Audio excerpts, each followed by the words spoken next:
ยบุญรอดเอ้ยมากินข้าวกินข้าวนี่เฮียนเขาเจ้าขึ้นมากินข้าวนำอยู่พี่ตอนแรงสร้างความสามัคคีโอ้มื้อนี้คือผู้งามแท้ฮะแดงจอมก้ำเลยปอโถโอนโอ้นี่พระจันทร์ก็มาปั๊บมักซิบเลยนั่นนี่นะมาเมดมากินข้าวนำกันนี่แน่อาบน้ำอาบในละเด้อาบนหูพี่น้องเอ้ยเนาะนี่ซาลีที่อาบน้ำอยู่แม่ทอมีก็อาบน้ำอยู่นี่พระจันทร์ขึ้นมาเนี่ยอย่างน้อยเขาก็ได้ดูแลเพิ่นเอาแต่คนที่อยู่ได้นี่แหละพี่น้องเอ้ยไล่เท่าใดคันว่าเฮ็ดเวียกเฮ็ดงานช่วยกันได้นี่ไล่เท่าใดแห้งยุ่งไล่เท่าใดแห้งเปลืองไล่เท่าใดแห้งเนืองแห้งนั่นพี่น้องเอ้ยคันอยู่แล้วสร้างสร้างพัฒนาเฮ็ดเวียกนำกันก็บ่ว่าอันนี้มันจังซี่แหละเดี๋ยวแล้วเนาะยังแม่เท่ามีพี่น้องเอ้ยแม่เท่ามีกับซาวลี่ก็ถือว่าครบจอมได้เนาะจอมบุญยงเนี่ยป๊อบ80แล้วพี่น้องเอ้ยไปแล้วโอ้บริสนใจเขาเลยได้เดี๋ยวนี้เขาเว้านี่ไฮเซอร์แล้วเดี๋ยวนี้ยาเขาไปเจิมหุ่นไปนั่งหุ่นเขาจะไปนั่งเล่นอยู่หุ่นไม่เท่ามีก็สิไปป้าไปอย่าได้เปมาเด้อ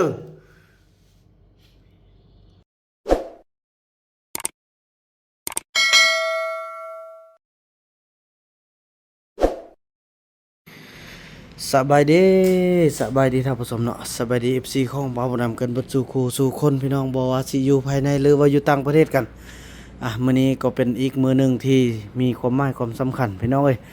บ่าวบ่นำนั้นก็ได้เดินทางมาพร้อมด้วยกับสาวนกเนาะแล้วก็มาพักอยู่ที่นี่สบายดีพี่น้องเอ้ยอันนี้ก็คือจังซี่เนาะพี่น้องเอ้ยเฮาไปคนเครื่องขึ้นเพราะว่ามันต้องเข้าไปได้เนาะมันอันนั้นพี่น้องเอ้ยก็คือมาเกี่ยมเครื่องเพราะว่าการรอคอยที่โดนนานพี่น้องเอ้ยเนาะนั่นก็คือการแลนออยเนาะของยาสมุนไพรพอต้องเลือกพี่น้องเอ้ย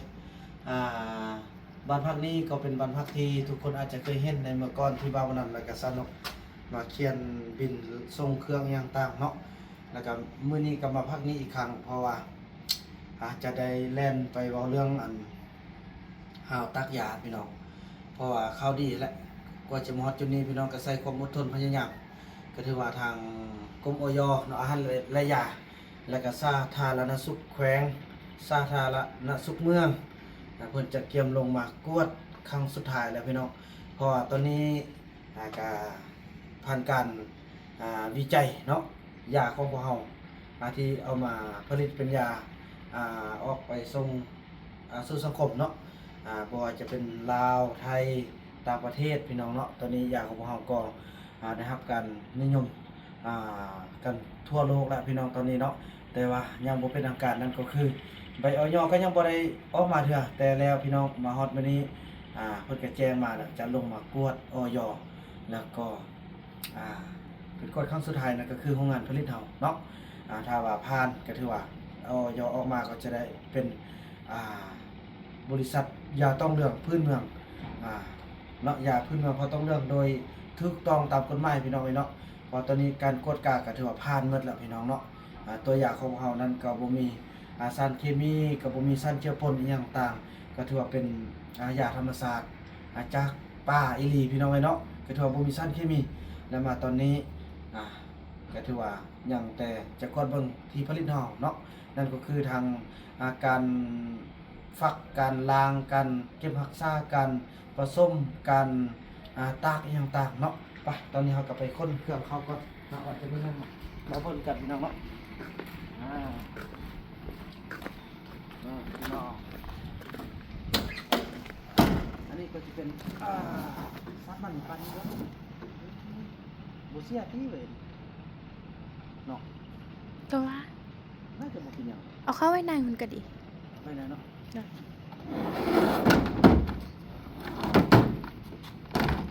อันนี้ก็จะเป็นกระต้าที่พวกเราจะได้เอาไปล้างแล้วก็ก่อนที่พวกเราเนาะพอเราจะสาธิตให้เพิ่นเบิ่งในสิ่งที่เราเฮ็ดพี่น้อยก่อนที่หลังจากฟักยาพี่น้องฟักยาแล้วพวกเราจะได้ใส่กระต้านี้ไปล้างแล้วก็เอา เอาไว้ห้องที่เสด็จน้ำพี่น้องเนาะหลังจากมันเสด็จน้ำแล้วเขาจึงไปตากพี่น้องเนาะเพราะว่าเฮ็ดให้มันถูกต้องตามหลักอนามัยพี่น้องเนาะเพราะว่าอยู่หานมันมีแหละพี่น้องแต่ก็บ่ได้บอกเนาะเพราะว่าหลังจากมื้อนี้แล้วมื้ออื่นเขาก็สิได้เว้าเรื่องเอาสังกะสีแล้วก็ว่าเรื่องเอาอาหารยาเนาะเพราะว่าได้สั่งให้ทางนายสร้างเพิ่นจัดการเป็นมื้ออื่นเพิ่นจะจอดแล้วก็ไปส่งน้ำกันเลยพี่น้องเอ้ยมานอนเฝ้าเลยเนาะไป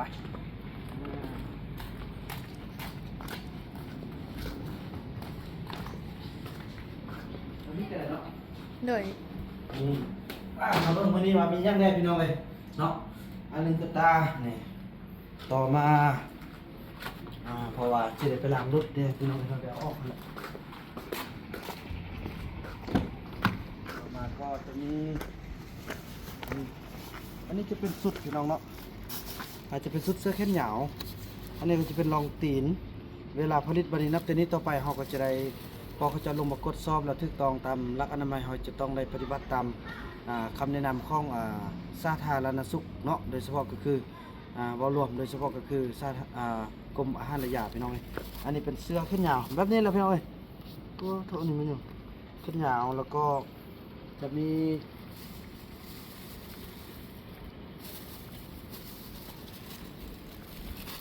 อันนี้จะเป็นผ้าซุปหัวพี่น้องเอ้ยเนาะแต่ละคนเวลาฟักยาจะมีผ้าซุปหัวจะมีรองเท้าเสื้อแขนยาวนี่ก็จะมีอันนี้ผ้าปิดปากพี่น้องเอ้ยเนาะผ้าปิดปากนี่อันนี้จะผ้าเช็ดตีนนี่ก็ที่จะขึ้นเราก็ต้องมีมัดเนาะอันนี้ มาค่อยจับซอยเจ้าแบก อัน นั่ นี้ น บอกว่าอะไรเอาละมันกั้นน้ำ ว่า ไปเมื่อไหร่บอกมีเสื้อมีรองเท้า มีผ้าปิดปากแล้วก็มีอันนี้ ถุงมือกันอยู่หันแล้วเนาะ เอาถุงมือก็จะได้นี่แหละ ได้ โอเคมีถุงมือพร้อมให้เราเลยก็ครบเนาะ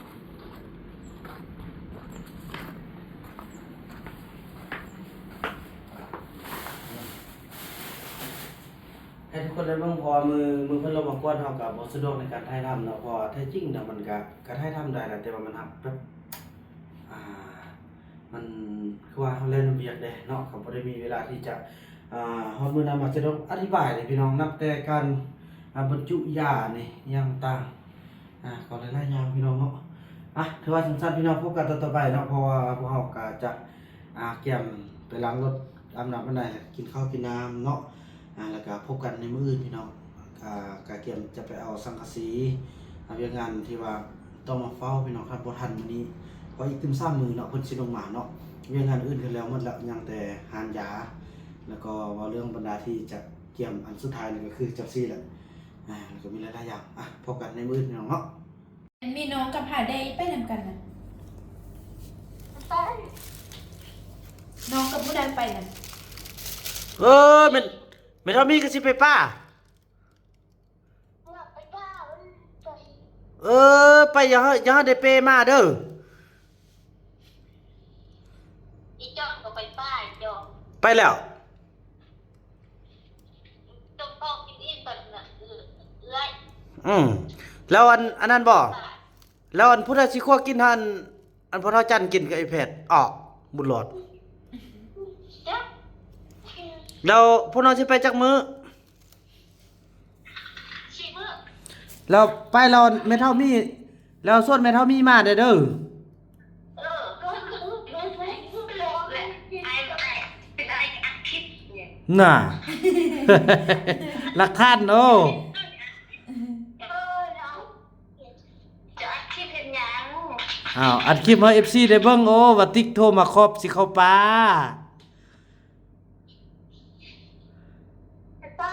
ไปป้าซ้ำเป็นซ้ำบุรอดไอ้จอมไอ้นี่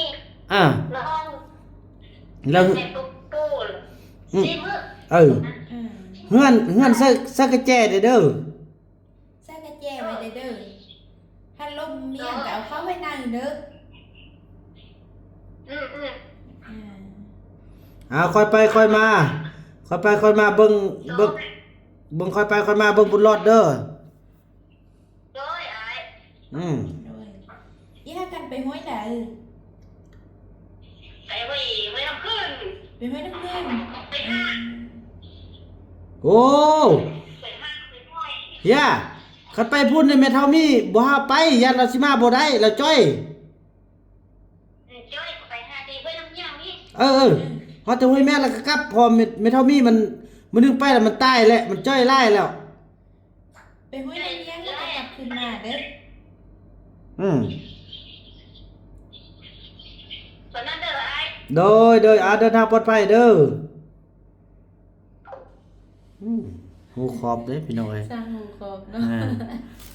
ก็ย่านแล้วพี่น้องเอ้ยเนาะเฮาสิ มื้อวานนี้กาเข้ามาซื้อยาเรามาเราบ่หินอยู่หั่นเราก็ฮู้หาค่อย อืม สติกในฮู้หาเอ้ยเขาอันมาซื้อยา แล้วน้องบอกเขาขึ้นไปหึงก่อน อืม บุญนี้เขาก็มาสอน อืมก็ถือว่าพี่น้องเอ้ยมันคือว่าจะห้ามมันก็ห้ามบ่ได้เนาะห้ามไล่ก็ซ้ำกับอยู่ในคุกอยู่ในข่าปล่อยเป็นตามวิถีชีวิตพี่น้องเอ้ยเข้าไปแต่จิมากมาบ่มาแล้วก็ย่าเลยพี่น้องพอเฮาก็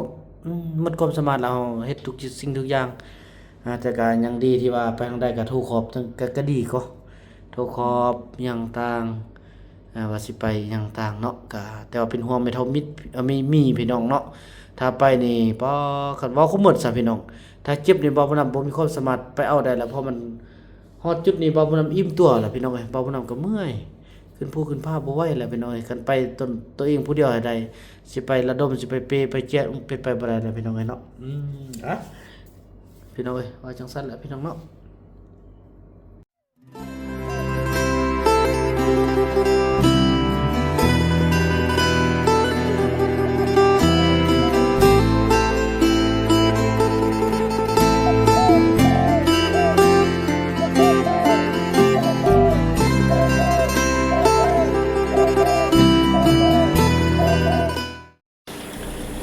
พี่น้องเอ้ยเปิดภาพบรรยากาศมาตอนเช้าพี่น้องเนาะก็ถือว่าเกี่ยมคอกเกี่ยมเครื่องเนาะคนเข้าในรถแล้วก็จะไปว่าต่อเรื่องเล็กเนาะหาวเล็กพี่น้องเอ้ยให้ในสร้างนี่พี่น้องนี่รถเจ้าของบ้านพักก็คือทางนครราชสีมาเนาะเป็นเจ้าของบ้านพักนี้ถือว่าเพิ่นก็มาสร้างครอบครัวอยู่ที่ประเทศลาวโดยเฉพาะก็คือน้องเปะเนาะก็คือเป็นน้องฮักของบ่าวบุญนำพี่น้องเอ้ยเนาะฮู้จักกันมาแต่ตอนนี้น้อยเพิ่นละพี่น้องเอ้ยเนาะเพิ่นก็เป็นน้องฮักน้องแพงมาตอนนี้เพิ่นก็มีกิจการมีบ้านพักมีเป็นธุรกิจเป็นของตัวเองเนาะแล้วก็ดีใจที่ได้เป็นภัยทางประเทศไทยเฮาพี่น้องเนาะนี่พี่น้องลาวไทยเฮาพี่น้องคืออันนึงอันเดียวกันพี่น้องเอ้ยเนาะนี่แหละพี่น้องคำว่าเนื้อคู่พี่น้องเอ้ยเนาะบ่ว่าอยู่ไสก็ได้มาพบมาพ้อกันพี่น้องเอ้ยเนาะเพิ่นก็มาสร้างเนื้อสร้างตัวอยู่ที่ประเทศลาวเฮาแล้วก็เป็นครอบครัวเดียวกับพี่น้องลาวเฮาละตอนนี้เนาะก็ถือว่าซ่องศาสตร์ลาวไทยเนาะร่วมใจกันพี่น้องเอ้ยพัฒนาเป็นอันนึงอันเดียวกันเนาะเจ้าสั้นพี่น้องวันนี้ว่าเรื่องเวียกของบ่าวน้ำต่อพี่น้องไอ้เนาะส่วนสาวนกกะขึ้นห้องขึ้นรถเป็นที่เรียบร้อยคนเครื่องออกจากห้องเป็นที่เรียบร้อยละว่ากันต่อไปเนาะพี่น้องเอ้ยโอเคบาทนี่เครื่องเตรียมมาละโอเคเตรียมเดินทางกลับวันนี้ไปเก็บงานกันวันนี้นี่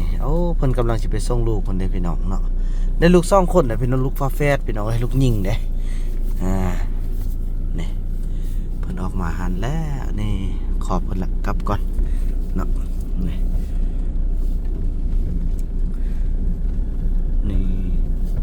ลูกสาวเพิ่นเป็นแฝดหญิง2พี่น้องเอ้ย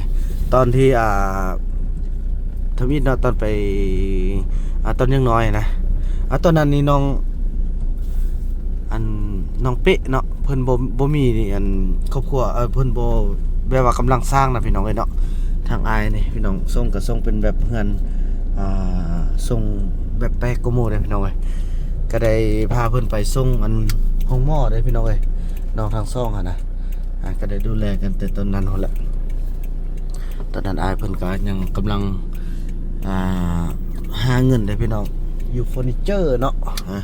ตอนนี้ก็พาครอบครัวมีกิจกรรมเป็นของตัวเองละก็ดีใจที่พี่น้องห้องสะอาดพี่น้องเอ้ยเนาะทันสมัยอันนี้เป็นเฮือนหลังเก่าของอันพ่อแม่เนาะอันนั้นเป็นเฮือนหลังใหม่เพิ่นอันนี้เป็นดินเก่าของบ่าวบุญนำเด้อพี่น้องเอ้ยเนาะนี่ได้ค่ายตอนที่พ่อแม่อยู่นำกันแล้วก็ป้าห่างกันนะพี่น้องเนาะว่าเรื่องประวัติก็ยาวๆพี่น้องเอ้ยเนาะประวัติบ่าวบุญนำก็ได้จังซั่นพี่น้องว่ากันต่อไปเนาะพี่น้องแล้วพวกเราก็ได้มาเอาสังกะสีเนาะเป็นสังกะสีไทยพี่น้องเอ้ย27แผ่นพอสังกะสีไทยมันจะหน้าเอาตัว9ฟุตก็9ฟุตอันนี้มันเท่าไหร่10ฟุตโอเคนี่9ฟุตเนาะพอเอาไปตักยาพี่น้องเอ้ย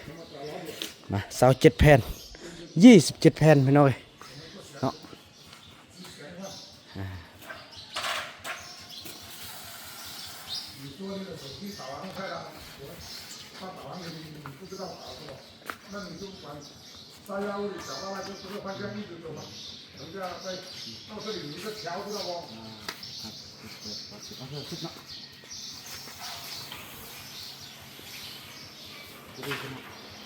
9ฟุต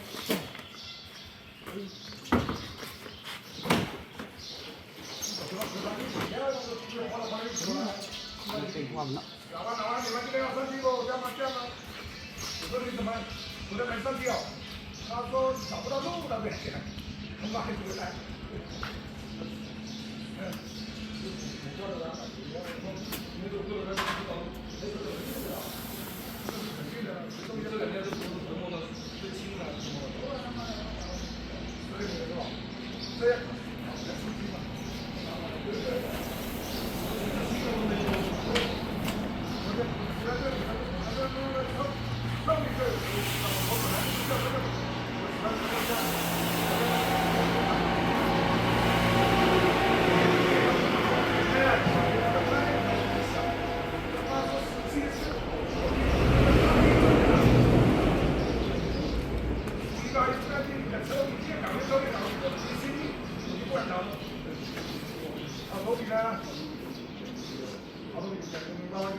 ซาดติ่งนักเลย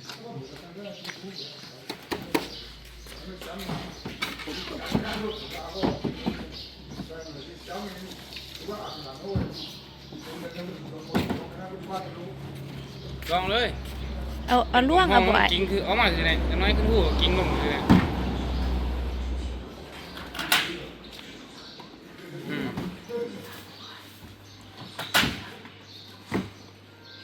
เนาะ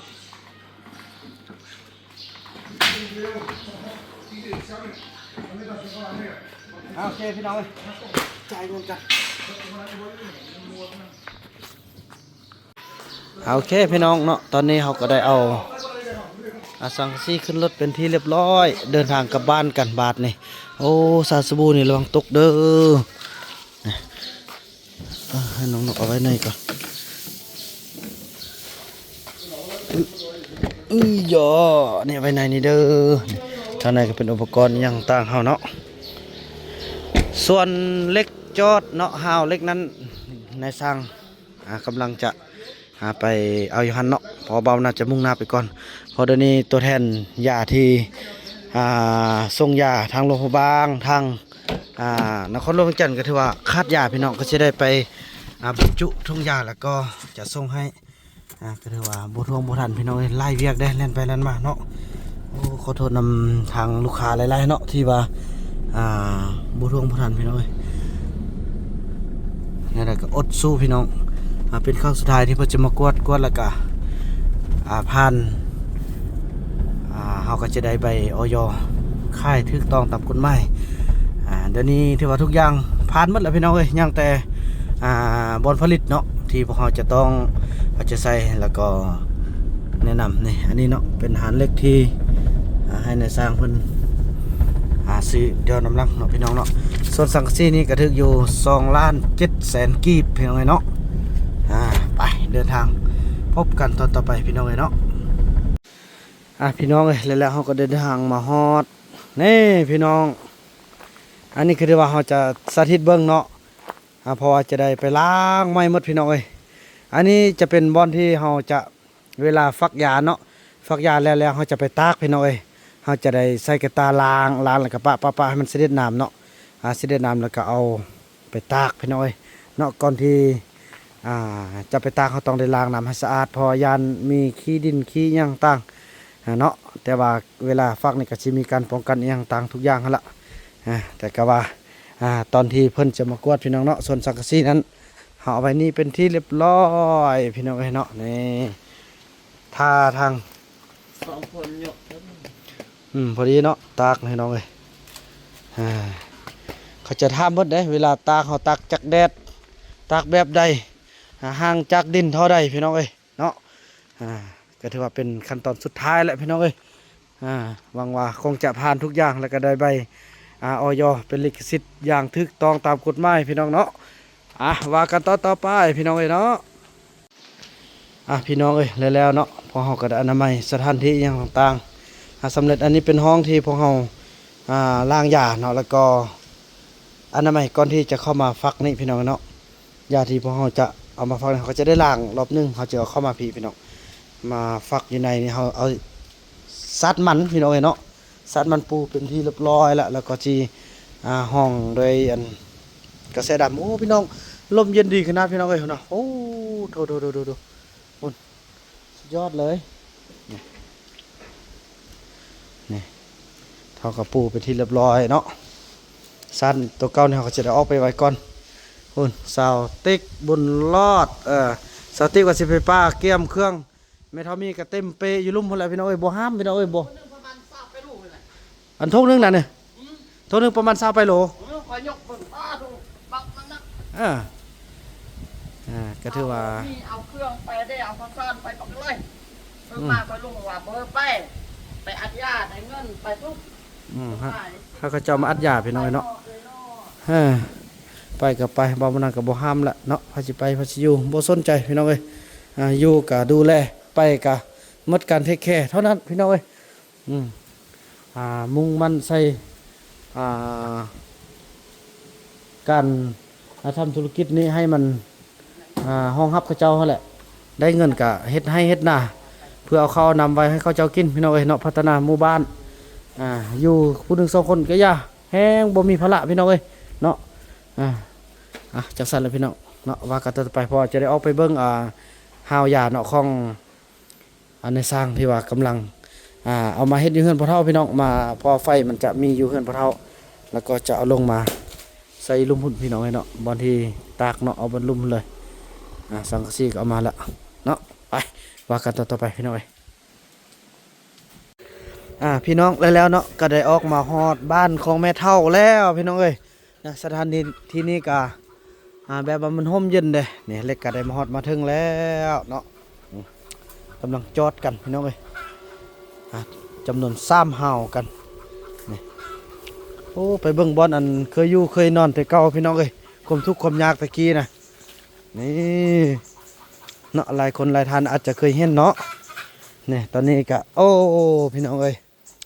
นี่เด้พี่น้องจุดเริ่มต้นของบ่าวบุญนำและสาวนกพี่น้องเอ้ยเนาะนี่นอนนี่แหละพี่น้องเอ้ยนี่บอลรถซิงเข้าแล้วก็จนได้รถใหญ่เข้านี่พี่น้องเอ้ยเนาะอันนี้คือบอลที่บ่าวบุญนำตั้งต้นตั้งโตเริ่มทำการช่วยเหลือพี่น้องเอ้ยโอ้พี่น้องทุกสิ่งทุกอย่างบ่มีหยังแน่นอนพี่น้องเอ้ยฉะนั้นแหละต้องสู้พี่น้องเอ้ยอย่าท้ออย่าถอยสู้อย่างเดียวพี่น้องเนาะเงินหลังนั้นเพิ่นก็ไปหาเงินจากฝั่งไทยมาได้พี่น้องเอ้ยก็จนบ่มีพายุเนาะ นี่แหละพี่น้องอนาคตเบิ่งกันบ่เห็นสู้แท้ๆแล้วพี่น้องบ่าวนำก็ได้กับไปแต่บุญแต่เผาตรงเรื่องได้ออกมาอยู่แล้วก็ FC ได้ให้ความช่วยเหลือพี่น้องเอ้ย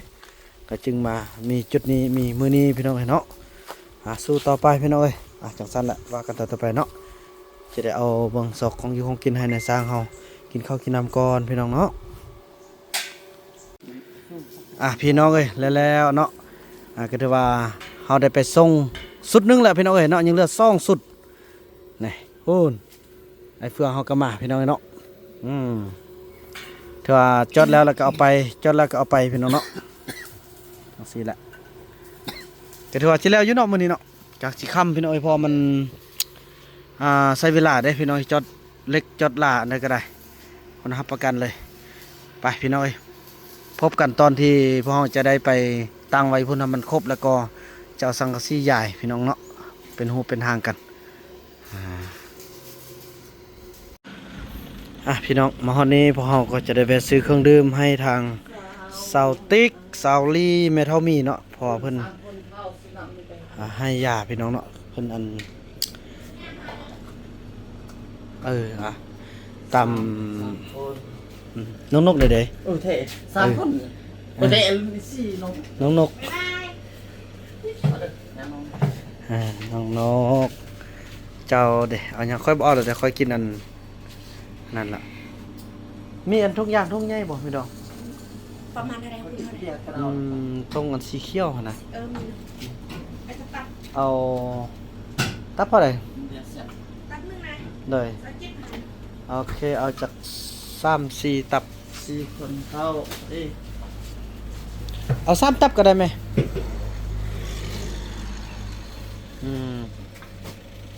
ค่อยบ่กินก่อนนี่1 2 3 4ค่อยกินอัน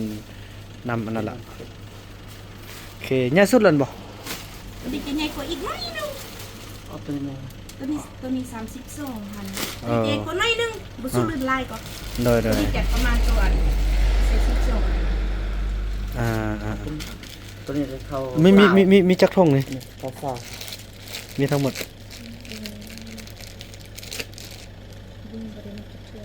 เนาะก็สิไล่เติมเนาะซั่นเอา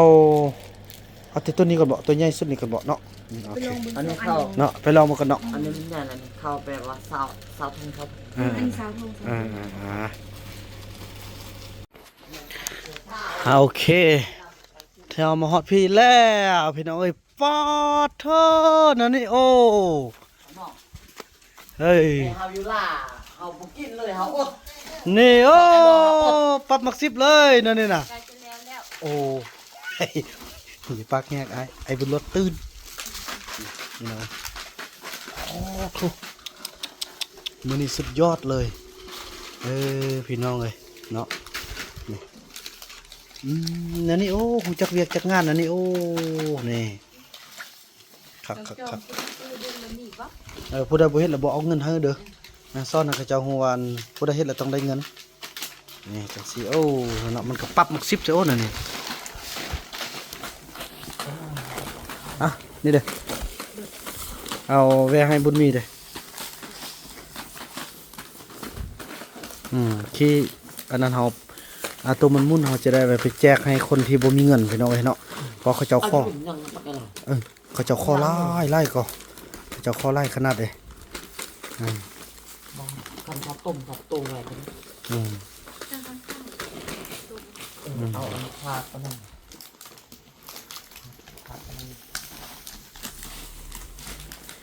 นี่กินน้ำก่อนกินน้ำพักผ่อนเด้อเสร็จแล้วโอ้ดีใจเนาะมูจะเฮ็ดเวียกเฮ็ดงานกันละบาทนี่นี่โอ้ซาดเนี่ยเราจะไปทิ่มไว้ซะซาดนี่ไปเมียนไว้อยู่ในอันนั้นเนาะเมียนไว้ในสร้างดีๆนี่พี่น้องหันยาเฮาไอ้เฟืองไอ้ลองคิตตี้เอาสังกะสีมาใส่ดูสิยาวบ่สิพอดีบ่ลองดูทดลองมันก่อนพี่น้องเอ้ยหมกสมฟดสาวนกนี่ลองดูเอาแผ่นนึงเลยแผ่นนึงมากายเนาะพอดีบ่ สังกะสีไทยถึงหน้าพี่น้องเอ้ยทดลองเบิ่งวิธีมันเนาะโอ้พอดีเนาะ เดี๋ยวว่า พอดีละสินี่นะอ่า บ่เขาไปเอามัดบ่มัดไม้ติ่งก็ได้เนาะ บพอมันมียาแล้วดิเนาะพอดีละ ยากเลย อยากสู้หมดบ่เฮ้ยบ่สู้เนาะอันนี้เฮาเอาลงตึมเนาะ อันนี้เฮายังจะเอาลง เอาลงตึม บันสูงบันต่ำกัน อืม เสมอนี่เอาติ๊กลง เนาะพอดีเนาะนี่พี่น้องเอ้ยมาตรฐานเลยมาตรฐานเลยคนคักขนาดพี่น้องเอ้ยคนสุดยอดเนาะบัดนี้เนาะไปอย่าซอยเนาะห้ามไปลงไปไว้ก่อนเนาะบัดนั้นเนาะบ่พักผ่อนก็ได้พักผ่อนก่อนเอาตัวนี้ไปเมียนก่อนนี่ไปเมียนค่อยเด้อพี่น้องเนาะให้มันถึกหลักอนามัยเด้พี่น้องไอ้พ่อเพิ่นมากวดเด้พี่น้องไอ้บ่แม่นเฮ็ดลิ้นๆแล้วเด้บาดนี้ถือว่ายังอยู่2อันพี่น้องเนาะอยู่พุ่นจอดมาเท่าละอันพี่น้องเอ้ยนี่เฮ็ดเฮามันบ่มีไฟจังซี่แหละพี่น้องเนาะไปมาบ่นำกับไอ้เฟืองสิห้ามไปไว้ลุ่มก่อนเฮ้ยพี่น้องไอ้เนาะอันนี้สุดที่1ถือว่าสำเร็จละบ่อนที่เราจะตักยาต้นเล็กต้นน้อยเราจะได้เอาลงพี่น้องเอ้ยลงให้อันนั้นอันนี้เราก็สิก้นลงพอดีมันสูงโพดเฮายาจะยากเนาะเอาลงตึมก็พอดีแหละพี่น้องพอดียาพอดียาการจังซั่นแหละพี่น้องเอ้ยเนาะ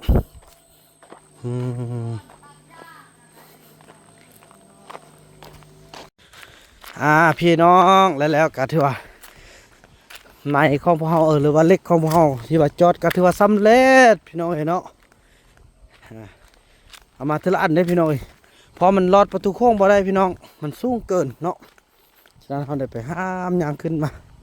ก็บ่หนักหรอกพี่น้องเอ้ย2คนห้ามโอเคแล้วพอดีโอ้อากาศเย็นดีขนาดพี่น้องเอ้ยโอ้มาแล้ว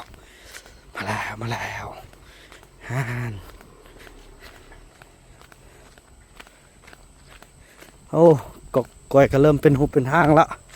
เริ่มมีซี่มีสั้นขึ้นมาละเริ่มมีกล้วยอันนี้ออกมาแล้วพี่น้องนี่แม่นออกหมดเลย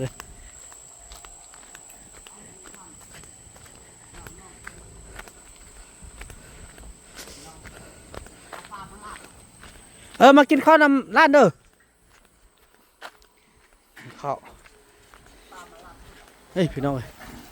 เอาอีกตัวนี้ปาดเก่า สำคัญ สำคัญเนาะตัวนี้ปาดตัวนั้นเอาหน่อยแม่ไม่ก็หน่อยเอ้ยนั่นพี่น้องเอ้ยเอาวางนี่เท้าจีนห้ามขึ้นเอาแล้วเอาหุ่นตึ้มเลยเนาะบอกไปนี่เลยจีห้ามเอาผู้นาทุกสองไอ้น้องเขาจีเอาขึ้นโอเคอย่าลืมได้มากินข้าวได้ลาปลาเอาจะทำพี่น้องเนาะรอตัวพี่น้องเอ้ย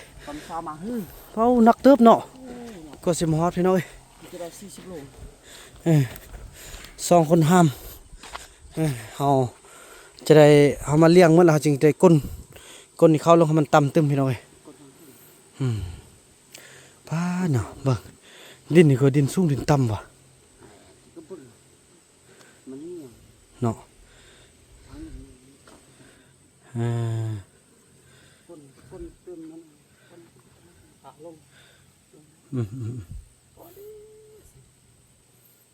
เอาก้นลงทางลุมตึมเนาะก้นลงทางนี้เขาก็บริก้นเลยเนาะพร้อมก้นตัวนี้มันก็ลงแล้วดิก้นตอนนั้นครับแล้วก็ก้นตัวนี้สองอันนี้ก้นมัดก้นตัวนี้กำลังลงเถอะ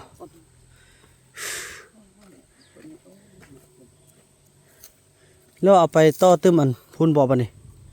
แล้วมามันก็บ่ได้ดอกมันกังช่วยมากันนะมีแต่ต้นนี้ซื่อๆได้ละบ่เป็นหยังถ้าว่าแต่ออกมันมากเลยมันออกทางนั้นมาเด้มันก็ถึกหมดหรือว่าป้าเนาะเฮ็ดซะเด้อหรือเอาไปพุ่นบ่อ้ายเบิ่งดู ห่มลายเนาะ บอกว่าอันนั้นมาอันมาก็จะไปใส่ทั้งนั้นนะเขาก็ยกไปใส่ แม่นแหละอืม เด็ดอันนั้นทุกจำแหลกก็คันเอาทางมันออกมันมีแดดทางลงนี่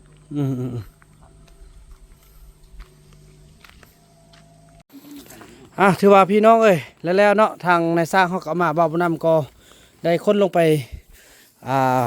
ก้นแล้วก็เอาสังกะสีลงไปช่วยกันพี่น้องเอ้ย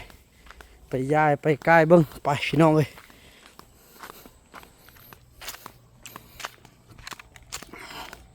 พอตัวเมื่อยคักจำคำพับเลยพี่น้องเอ้ยพูนพี่น้องสวยงาม5:34 นาทีแล้วตอนนี้ในสร้างคนกินข้าวกินน้ำแล้วจึงกลับกันนี่คือโธ่พี่น้องเอ้ยสุดยอดเลยเนาะเดี๋ยวฟังหมดเนาะฟังให้มันพอดีเลยพี่น้องพอดีเพียงแอวโอ้ถึงแอวแล้วนึงพอดีเพียงแอวเลยพี่น้องพอดีเพียงแอวเนาะกับพอดีตากสังกะสีเฮาก็ให้จังซี่แหละนี่เธอบ่ฮู้ว่าจะหมดเท่าใดเนาะเพราะว่าค่าเล็กค่าในสร้างเพิ่นเอามานี่กันตากนี่หารหนึงจะได้อยู่8แผ่นพี่น้องเอ้ยเนาะ1นี้2นี้3นี้4 5 6 7 8เนาะ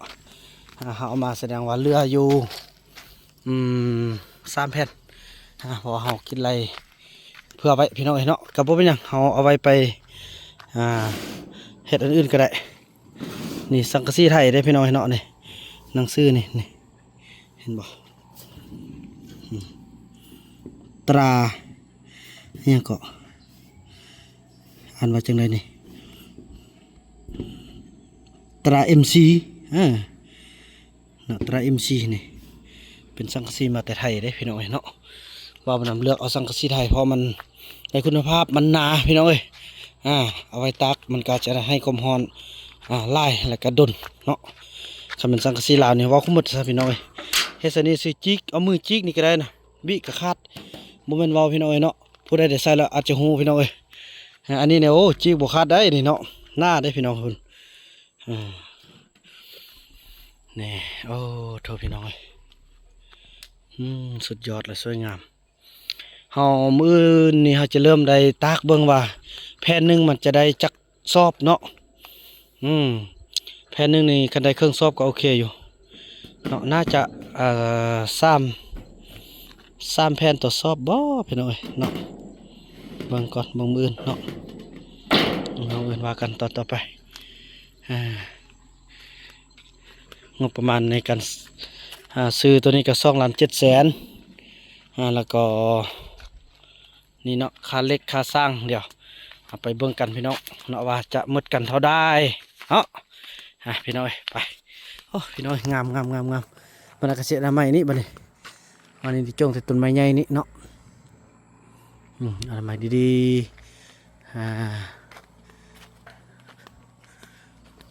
ๆแดดนี่ทึกมืดทั้งวันเลยพี่น้องเอ้ยมันจะบังแต่ตัวนี้นิดนึงพี่น้องเนาะมาเบิ่งราคาแล้วก็ถือเท่าใดค่อยว่ากันเนาะพี่น้องเอ้ยก็ถือว่าแล้วพอเราก็จะได้สรุปพี่น้องเนาะถือเท่าใดก็5 ล้านนี่พี่น้องค่าเครื่อง3,700,000ค่าสร้างบวกน้ำมันเนาะอย่างต่างพี่น้องการเดินทางละไกลได้พี่น้องมาคนละเมืองพี่น้อง5,700,000เนาะตอนนี้บ่าวบุญนำก็ได้โอนเป็นที่เรียบร้อยพี่น้องเอ้ยนี่เนาะสำเร็จแล้วเนาะขอบอกขอบใจนำหลายๆที่ว่าบ่ปะบ่ทิมปีต่อไปนี่ต้องมีแน่นอนเขาจะเฮ็ดเป็นศาลาตึมบนสร้างเก็บเครื่องตึมพอถ้าออยเขาออกมาก็สิได้เฮ็ดเป็นอันยิ่งใหญ่ละแน่มาแล้วมากินข้าวแล้วมาขึ้นมาอันเมทัลนั่นเด้อันพ่อเฒ่าจันเด้บ่ขึ้นมาเด้อบ่ขึ้นมากินข้าวพี่น้องเอ้ย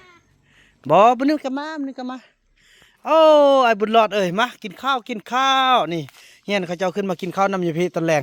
สร้างความสามัคคีโอ้มื้อนี้คือผู้งามแท้แดงจอมก้ำเลยปอโถ โอ้นโอ้นี่พระจันทร์ก็มาปั๊บมักซิบเลยนั่นนี่น่ะมาหมดมากินข้าวนำกันนี่แหน่อาบน้ำอาบในละเด้เอาบนหูพี่น้องเอ้ยเนาะนี่สาวลีที่อาบน้ำอยู่แม่ทอมีก็อาบน้ำอยู่นี่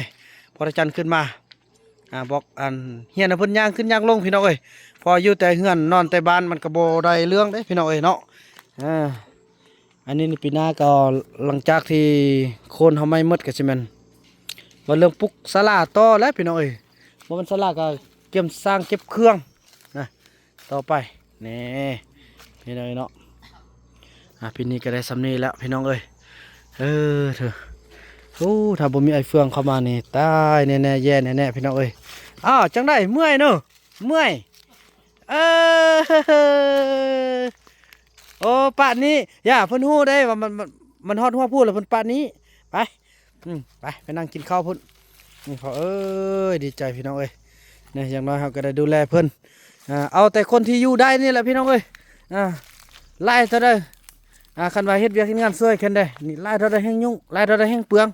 ไล่เท่าใดแห้งเนืองแห้งนั่นพี่น้องเอ้ยคันอยู่แล้วสร้างสร้างพัฒนาเฮ็ดเวียกนำกันก็บ่ว่าอันนี้มันจังซี่แหละดีแล้วเนาะยังแม่เท่ามีพี่น้องเอ้ยแม่เท่ามีกับซาวลี่ก็ถือว่าครบจอมได้เนาะจอม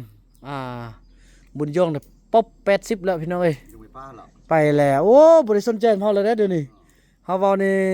ไฮเซอร์แล้วเดี๋ยวนี้อย่าเข้าไปเจิมหุ่นไปนั่งหุ่นเขาจะไปนั่งเล่นอยู่หุ่นยังจอมเดินนับคน1 2 3 4 5 6 7กับนางเต้า1นางเต้า2นางลี3นางจอม4เมทาเพชร5เมทามี6พระจันทร์7นางติ๊ก8บุญรอดนี่8คนพี่น้องเอ้ยโอ้เกือบได้ครึ่งนึงเนาะโอเคจังสั้นเลยพี่น้องคลิปนี้บ่าวบ่นำจะขออนุญาตจบคลิปกันเพียงซ้ำนี้ก่อนแล้วก็พบกันใหม่ในคลิปต่อไปเนาะพูนสนุกเพิ่นกับคั่วกินพูนพี่น้องเอ้ยเนาะเป็นแม่ซี่เฮือนอันนี้นะนี่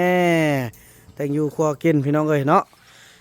คลิปนี้บ่าวบ่นำขออนุญาตกล่าวคำว่าสบายดี